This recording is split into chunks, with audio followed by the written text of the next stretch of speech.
नमस्कार दर्शक बंधु आपण मानक पुणी थे स्वागत एक नुआ वीडियो को आसिला खुशी खबर सरकार कले बड़ घोषणा कले तारीख एही दिन बढ़िबो भत्ता और दरमा। तेबे जदि आपण जने केंद्रीय कर्मचारी बा पेंशन भोगी तेबे एहा आपणक पई एक खुशी खबर। तेबे आसंतु जानिबा संपूर्ण खबर कोन रहिछि। बस ता पूर्वरु वीडियो को लाइक करी चैनल को सब्सक्राइब करि दियंतु। केंद्रीय कर्मचारी एवं पेंशन भोगी पई खुशी खबर। केंद्रीय कर्मचारी एवं पेंशन भोगी पई खुशी खबर। वर्धित मुद्रास्फीति मध्य आश्वस्तिर खबर हेउछि जे जनवरी 2026 रु महंगा भत्ता एवं महंगा रिलीफ रे 2% वृद्धि प्राय निश्चित।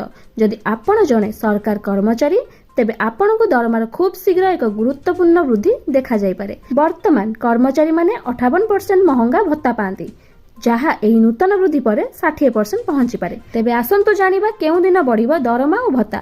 मिलुथुबा सूचना सरकार होली पूर्व 2026 पई प्रथम डीए डीआर वृद्धि घोषणा करि पारंती। तेबे दर्शक बंधु एहा थिला एबेकार एक बड़ खबर जहाँ आपण माने जानिबा को पाइले। तेबे एबे ही वीडियो को लाइक और चैनल को सब्सक्राइब करि दियंतु।